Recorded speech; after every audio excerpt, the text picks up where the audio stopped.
کہتے ہیں کہ ایک مشہور شاعر، بڑے ایک معرفت والے شاعر تھے، شہریار، ایران کے شہر کاشان میں رہتے تھے. آپ لوگوں نے اس کا پہلا مصرع سنا ہوگا.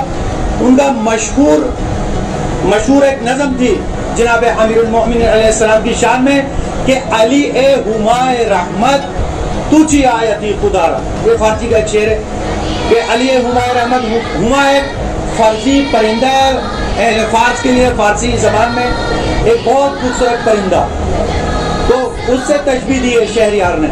تو کیا ہوا؟ شہریار کا واقعہ اس طرح ہے کہ ایک مشہور مرجع تقلید گزرے ہیں آیت اللہ مراشی نجفی، جنہوں نے یہ وصیت کی تھی کہ جب میں مر جاؤں تو میری قبر کو فوراً نہ بند کرنا.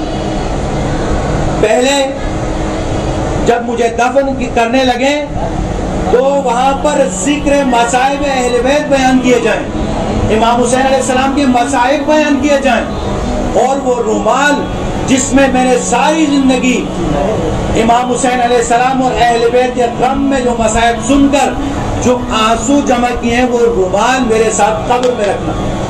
وہ آیت اللہ مرشی نجفی.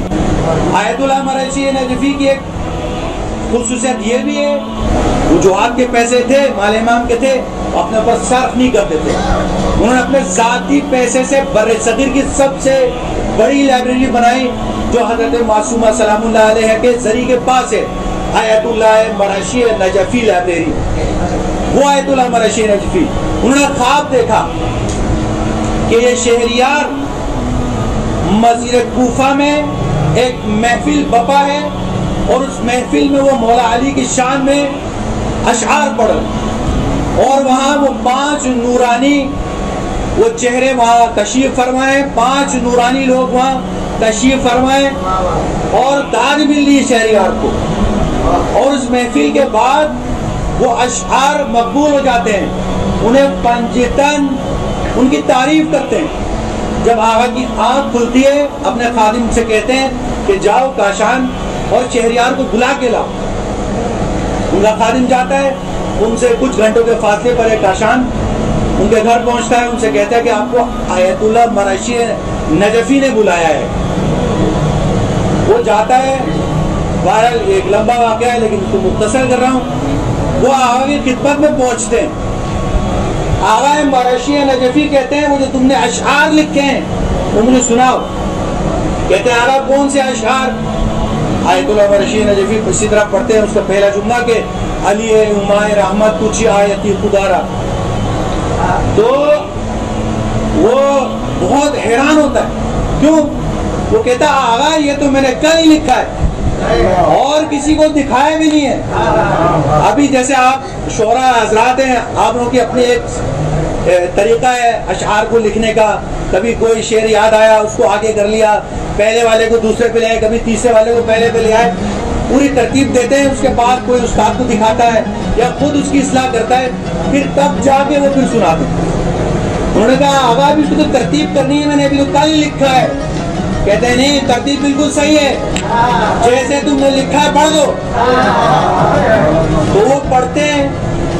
آج پورے ایران میں جب بھی 13 رجب ہوتی ہے یا عید غدیر ہوتی ہے، ریڈیو اور ٹی وی سے یہی منقبت بچتی ہے، یہی منقبت چلتی ہے.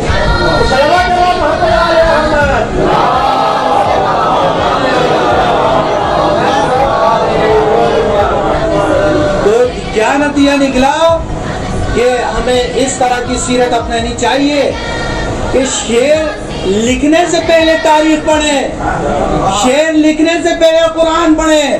ایسا نہ ہو آپ شعر پڑھ دیں اس کے بعد آپ کی لوگ اصلاح کر رہے ہوں. آپ جملہ چھوڑ دیں یہ تو تیر چھوڑنے کے برابر ہے. آپ نے جملہ چھوڑ دیا. آج تو سوشل میڈیا کے دور ہے، آپ کہاں کہاں اصلاح کریں گے، کہاں کہاں کٹنگ ایڈیٹنگ کروائیں گے. اس لیے بولنے سے پہلے، اشعار ادا کرنے سے پہلے قرآن اور سیرت کو صحیح مطالعہ کریں. اور علماء کی نگرانی میں تو کہتا ہوں کہ عالم سے اصلاح کروائیں.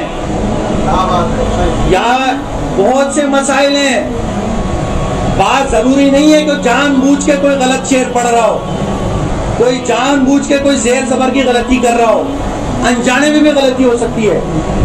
تو ضروری ہے کہ ہم ان چیزوں کو فالو کریں. سب سے ضروری چیز یہی ہے کہ ہم اپنے کردار کو بنائیں. امام خمینی کا ایک مشہور ہے، بہت پیارا جملہ ہے. ابھی کسی ہمارے برادر نے ایک جملہ کہا تھا کہ کردار بنائیں. یہ اخلاق انبیاء، اخلاق ائمہ کیا ہے؟ اخلاق مطلب پیار سے اچھی اچھی باتیں کرنا نہیں، کیریکٹر بنانا. کیریکٹر بنانا یعنی امام خمینی کیا فرماتے ہیں کہ قبل اس کے کہ تم مشہور ہو جاؤ اپنا تزکیہ نفس کر لو. تو ان چیزوں پر توجہ کرنی چاہیے. بہرحال انہی کلمات کے ساتھ اپنی گفتگو کو سمیٹوں گا اور اللہ تعالیٰ سے دعا کروں کہ اللہ تعالیٰ ہم سب کو تعلیمات محمد و آل محمد کو صحیح معنی میں سمجھ کر اس پر عمل کی توفیق عطا فرمائے. ہم سب کو اسی طرح ذکر اہل بیت کرتے رہنے کی توفیق عطا فرما. ہمیں اسی طرح اپنی اصلاح کرتے رہنے کی توفیق عطا فرما. ہمیں مقصد امام حسین علیہ السلام کو صحیح معنی میں سمجھ کر اس پر عمل کی توفیق عطا فرما. اور محمد و آل محمد صلی اللہ علیہ وسلم.